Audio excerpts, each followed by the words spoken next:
দেখুন, আজকে এমন এক বিতর্ক যাকে নিয়ে আমরা আমাদের হাল্লাবোল করব, অনুষ্ঠানে যারা রয়েছেন উপস্থিত প্রত্যেকের সঙ্গে আজকে আমরা আলাপচারিতা করব, কিন্তু প্রসঙ্গটা খুব মারাত্মক। প্রসঙ্গটা হচ্ছে আবার আমাদের দেশ, দেশপ্রেম, দেশের অন্দরের 140 কোটি মানুষ, তাদের প্রত্যেকের আবেগ জড়িয়ে। যখনই দেশের হয়ে কথা হয়, দেশ আমার ভারতবর্ষ,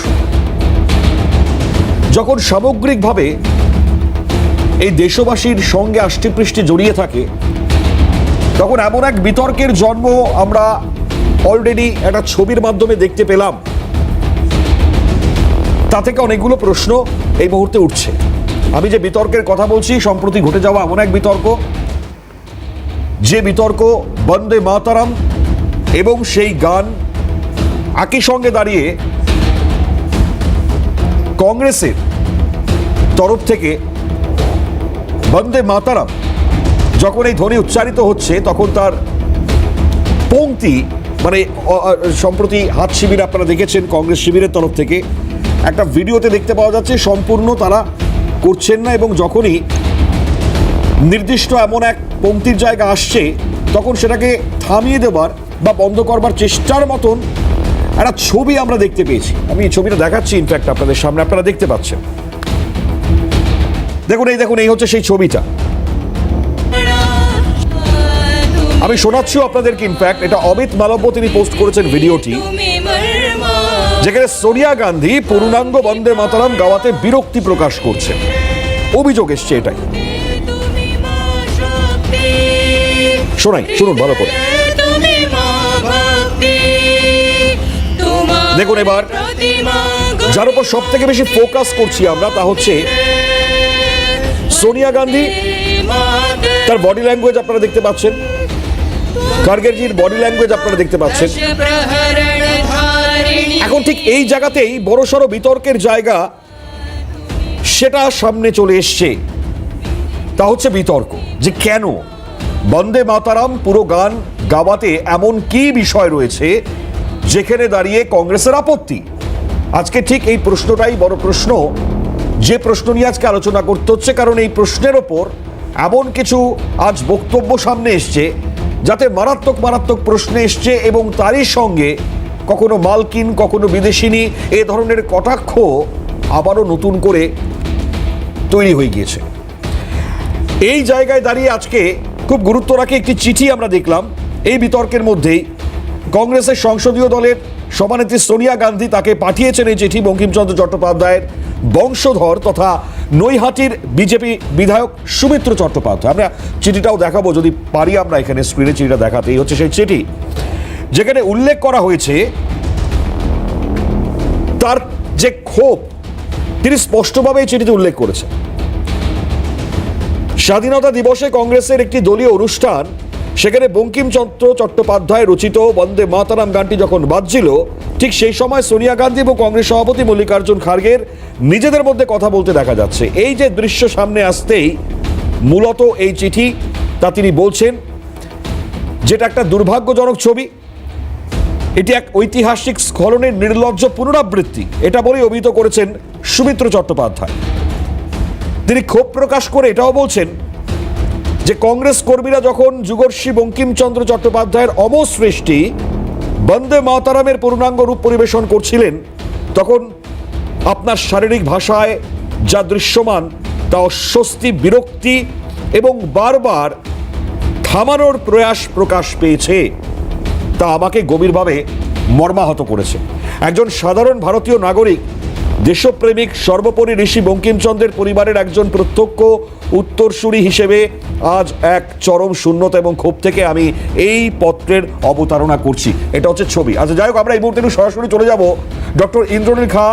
তিনি এই মুহূর্তে এই গোটা ঘটনার মিছিল এই মুহূর্তে আমরা দেখতে পাচ্ছি, যার মাধ্যমে স্পষ্টত সামনে আসছে। ছবিটা দেখাচ্ছি আপনাদেরকে। প্রোটেস্ট র্যালি চলছে এই মুহূর্তে শহরের বুকে। আজকে বিভিন্ন জায়গায় প্রোটেস্ট র্যালি হয়েছে বিজেপির তরফ থেকে। প্রতিবাদেই এই মুহূর্তে বিজেপি যুব মোর্চার মশাল মিছিল, যেটা ধর্মতলা থেকে শুরু হয়েছে, মহিলানী প্রদেশ কংগ্রেস দপ্তর পর্যন্ত এই মিছিল যাচ্ছে, এগিয়ে যাচ্ছে, কিন্তু মশাল হাতে প্রতিবাদ করছেন। কারণ এই অপমান তারা কোনোভাবেই কি মেনে নেবে না। এই অপমান শুধু সারা দেশের অপমান, এবং এই অপমান বিপ্লবীদের অপমান, যারা স্বাধীনতা বিপ্লবী, স্বাধীনতা সংগ্রামী, তাদের অপমান, যে কারণে কিন্তু আজকে বিজেপির তরফ থেকে তারা রাস্তায় নেমেছেন।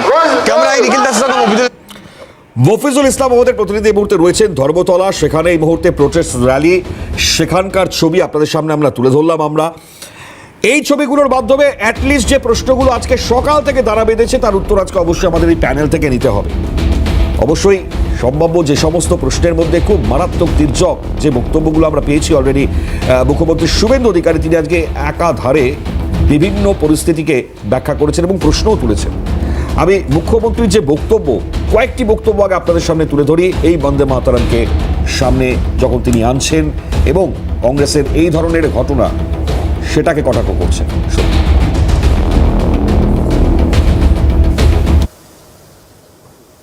তিনি পূর্ণাঙ্গ বন্দে মাতরম গাওয়ার ক্ষেত্রে কিভাবে তার বিরক্তি, আপত্তি এবং বিরোধিতা করেন সেটা সবাই দেখেছে, গোটা ভারতবর্ষের লোক দেখেছে। কংগ্রেসের কোনো নেতা তাদের মালকিনকে বাঁচানোর জন্য অনেক রকমের চেষ্টা করলেও বাস্তবে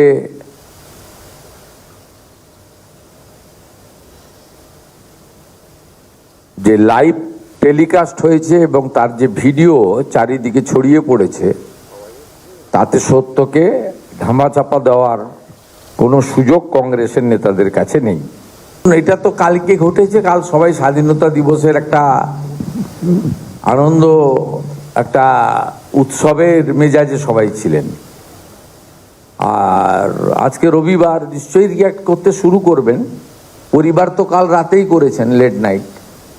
একটু আগে পরিবারও প্রেস কনফারেন্স করেছে, দিল্লিতেও প্রেস কনফারেন্স হচ্ছে, অনেক জায়গায় অনেকে রিঅ্যাক্ট করছে, সোশ্যাল মিডিয়াতেও পোস্ট হচ্ছে, ওই ছবি তো ভাইরাল হয়েছে।